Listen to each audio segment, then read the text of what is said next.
Hello' friends, স্বাগতম জনালোঁ আমাৰ চেনেলৰ অন্য এটা ভিডিঅ'লৈ। আৰু আজি এই ভিডিঅ'টোত আলোচনা কৰিম আপোনালোকে নিশ্চয় অসম পুলিচৰ বাবে প্ৰস্তুতি চলাই আছে আৰু মই কিদৰে অসম পুলিচত প্ৰস্তুতি চলাই অসম পুলিচত ভৰ্তি হৈছিলোঁ আৰু লগতে আপোনালোকে কেনেদৰে প্ৰস্তুতি চলাব সেই সম্বন্ধে আজিৰ এই ভিডিঅ'টোত আলোচনা কৰিম। আৰু আপোনালোকে যদিহে আমাৰ চেনেলটোলৈ নতুনকৈ আহিছে তেনেহ'লে চেনেলটো ছাবস্ক্ৰাইব কৰি ল'ব। আৰু এতিয়া আহক অকণো সময় পলম নকৰি আজিৰ ভিডিঅ'টো আৰম্ভ কৰোঁ। ফাৰ্ষ্ট আহিলে ৰানিং। যিহেতুকে ৰিটেন দিয়াৰ আগতে আমি ৰানিং ভালদৰে কৰিলেহে ৰিটেনত বহিব পাৰিম। অসম পুলিচ AB আৰু UBৰ বাবে যিহেতুকে 3200 মিটাৰ ৰানিং থাকে, সেই 3200 মিটাৰ ৰানিং কৰিবলৈ প্ৰথমতে আমাৰ লং ৰানিংটো খুবেই প্ৰয়োজন। অৰ্থাৎ 3200 মিটাৰ ৰানিংটো কৰিবৰ কাৰণে আমি প্ৰথমতে 6 কিলোমিটাৰ 7 কিলোমিটাৰ তেনেকুৱা ধৰণৰ লং ৰানিংবিলাক আমি প্ৰেক্টিছ কৰিব লাগিব। সপ্তাহটোত 3 দিন 4 দিন তেনেকুৱাকৈ প্ৰেক্টিছ কৰিব লাগে লং ৰানিং। তেতিয়া আমাৰ কি হয়, যিহেতুকে আমি 3200 মিটাৰ 14 মিনিটত কমপ্লিট কৰিব লাগিব, গতিকে আমাৰ সেই ধৈৰ্য ক্ষমতাটো সিমান সময়লৈকে আমাৰ যিটো কণ্ট্ৰল কেপাচিটি, কণ্ট্ৰল কৰি থাকিব পৰা ক্ষমতাটো, সেইটো আনিবলৈ হ'লে লং ৰানিং খুবেই প্ৰয়োজন আপোনালোকৰ।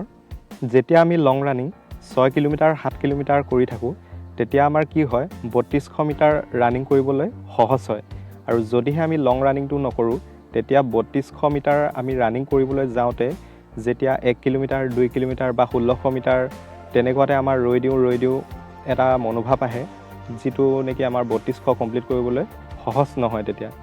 সেইটো কাৰণে লং ৰানিং কৰাটো খুবেই প্ৰয়োজন। 6 কিলোমিটাৰ 7 কিলোমিটাৰ সপ্তাহত 2 দিন বা 3 দিন তেনেকুৱাকৈ ৰানিং কৰিলেও বহুত। আপোনালোকে যেতিয়া 3200 মিটাৰ 14 মিনিটত কমপ্লিট কৰিব পাৰিব, তাৰপাছত আপোনালোকে কি কৰিব, লাহে লাহে এটা স্পীড লিমিট বঢ়াই গৈ থাকিব। যাতে আজি মই 13 মিনিটত সোমাম, কাইলৈ 12 মিনিটত সোমাম, এনেদৰে আপোনালোকে এটা স্পীড লিমিট আনি ল'ব নিজকে। তো সেই স্পীড লিমিটতহে আপোনালোকে ৰানিং কৰিব, তেতিয়া আপোনালোকৰ ৰানিংটো সহজ হৈ পৰিব। আৰু বহুতৰ কি হয়, প্ৰথম যেতিয়া ৰানিং কৰা ষ্টাৰ্ট কৰে, সেই ষ্টাৰ্ট কৰোঁতে লগৰবিলাকক দেখি মেলি স্পীডত গুচি যায়। সেইটো আপোনালোকে ভুল কেতিয়াও নকৰিব, কাৰণ তেনেকুৱা কৰিলে 2টা ৰাউণ্ড 3টা ৰাউণ্ড মৰাৰ পাছত আপোনাৰ ৰখি দিবলৈ মন যাব। সেইটো কেতিয়াও নকৰিব, কাৰণ আপোনাৰ নিজৰ এটা যিটো স্পীড লিমিট, কিছুমানে হয়তো প্ৰথমতে স্পীডত গুচি যায় আৰু লাষ্টৰ ফালে শ্ল' হৈ যায়। আৰু কিছুমানে কি কৰে, প্ৰথমত শ্ল'কৈ যায়, লাষ্টৰ ফালে স্পীড দিয়ে। তো সেই স্পীড লিমিটটো আপোনাৰ নিজৰ মতেহে ৰানিং কৰিব। বেলেগক চাই মেলি এই বোলে লগৰ কেইজনে স্পীডত গুচি গৈছে, আপুনিও স্পীড যাব, সেইটো কেতিয়াও ভুল নকৰিব। আৰু দ্বিতীয়তে কথা হ'ল, আপোনালোকে ৰানিং কেতিয়া কৰিব। ৰানিং আচলতে বহুতে কয় যে ৰাতিপুৱা কৰিলে ভাল, আৰু কিছুমানে কয় আবেলি কৰিলে ভাল। তো সেইটো নহয় আচলতে, ৰানিং সকলো সময়তে কৰিব লাগে। আজি বোলে ৰাতিপুৱা কৰিছে ৰানিং, আৰু নেক্সট দিনা পিছবেলা কৰিছে, আৰু তাৰ নেক্সট দিনা বোলে আপোনালোকে দুপৰীয়া 12টা বজাতো ৰানিং কৰিব লাগিব।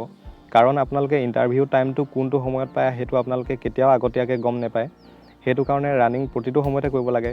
আজি বোলে 9টা বজাত আপুনি ৰানিং কৰিছে, নেক্সট দিনা 10টা বজাত, তাৰ নেক্সট দিনা 11টা বজাত, তেনেকুৱা প্ৰতিটো মানে টাইম চেঞ্জ কৰি ৰানিংটো কৰি থাকিব লাগে।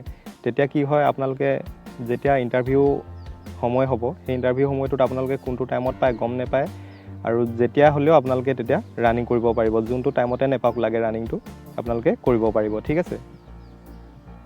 আপোনালোকে ৰানিং কৰিলে ৰেষ্ট ল'বনে নলয়, ঠিক আছে। আপোনালোকে ৰানিং কৰোঁতে সপ্তাহত এদিন ৰেষ্ট ল'ব। কাৰণ আমাৰ একেৰাহে যদি দৌৰি থাকোঁ, একেৰাহে দৌৰি থাকিলে কি হয়, আমাৰ মাংসপেশীবিলাক অলপ দুৰ্বল হৈ পৰে, ঠিক আছে। জিৰণিৰ প্ৰয়োজন হয়। সেইটো কাৰণে আপোনালোকে সপ্তাহত এদিন ৰেষ্ট ল'ব, যেতিয়া আপোনালোকে প্ৰেক্টিছ কৰি থাকে, ঠিক আছে। আৰু নেক্সট আহিল লং জাম্প। লং জাম্প মাৰিবলৈ আপোনালোকে কি কৰিব লাগে, 100 মিটাৰ ৰানিংটো প্ৰেক্টিছ থাকিব লাগে লং জাম্প, যিহেতুকে এটা স্পীডত যাবলগীয়া হয় লং জাম্প কৰোঁতে।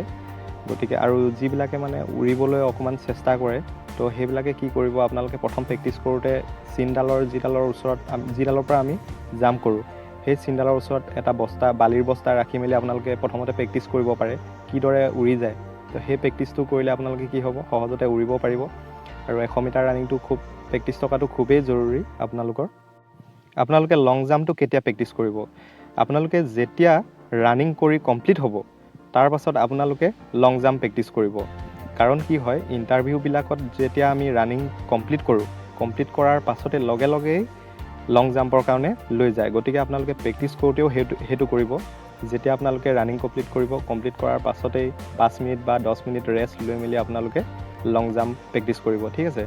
তো কেতিয়াবা কি হয়, ইণ্টাৰভিউবিলাকত ৰানিং কমপ্লিট হয়, লগে লং জাম্পৰ কাৰণে লৈ গুচি যায়, তেতিয়া লং জাম্প কৰিবৰ কাৰণে বহুত অসুবিধা হয়, ঠিক আছে। তো সেইটো কাৰণে আপোনালোকে প্ৰেক্টিছ যেতিয়া কৰি থাকিব, প্ৰেক্টিছ কৰাৰ সময়তে ৰানিং যেতিয়া কমপ্লিট কৰিব, কমপ্লিট কৰাৰ 5 মিনিট বা 10 মিনিটৰ পাছতেই আপোনালোকে লগে লগে লং জাম্পৰ কাৰণে প্ৰেক্টিছ কৰিব। আৰু নেক্সট আহিল চিন আপ। চিন আপটো আপোনালোকে পাৰিলে ডেইলি প্ৰেক্টিছ কৰিব। কাৰণ কি হয়, মই যদিহে আজি 10 বাৰ চিন আপ মাৰোঁ, অহাকালি যদি ৰেষ্ট দি দিওঁ, পৰহিলৈ মোৰ সেই 10 বাৰ মাৰিবলৈ বহুত কষ্ট হ'ব, ঠিক আছে। সেইটো কাৰণে আপোনালোকে পাৰিলে ডেইলি প্ৰেক্টিছ কৰিব চিন আপটো। আৰু আপোনালোকে চিন আপটো কি কৰিব, আজি যদিহে আপুনি 10 বাৰ চিন আপ মাৰিছে, অহাকালি বা পৰহি 9 বাৰ চিন আপ মাৰি কেতিয়াও নাথাকিব।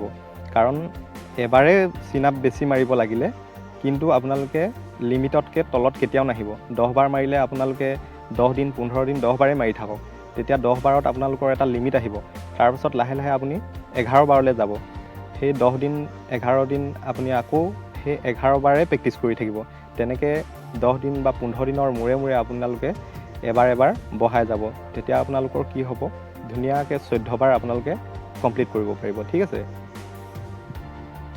আৰু নেক্সট আমি ৰিটেনৰ বিষয়ে অন্য এটা ভিডিঅ'ত আলোচনা কৰিম। মই যিদৰে প্ৰেক্টিছ কৰি আছাম পুলিচ ৰিক্ৰুইটমেণ্টত ভৰ্তি হৈছিলোঁ, তাৰে এটা থুলমূলীয়া আভাস আপোনালোকক দিলোঁ। আশা কৰোঁ আপোনালোকে ভিডিঅ'টো চাই ভাল পালে, আৰু যদি ভাল পালে এটা লাইক কৰিব, আৰু লগতে চেনেলটো যদি এতিয়ালৈ ছাবস্ক্ৰাইব কৰা নাই, প্লিজ চেনেলটো ছাবস্ক্ৰাইব কৰি কাষতে থকা বেল আইকনটো প্ৰেছ কৰিবলৈ নাপাহৰিব, যাতে মই এনেধৰণৰ ভিডিঅ' আপলোড কৰাৰ লগে লগে আপোনালোকে ন'টিফিকেশ্যন পায়। তো আজিলৈ ধন্যবাদ।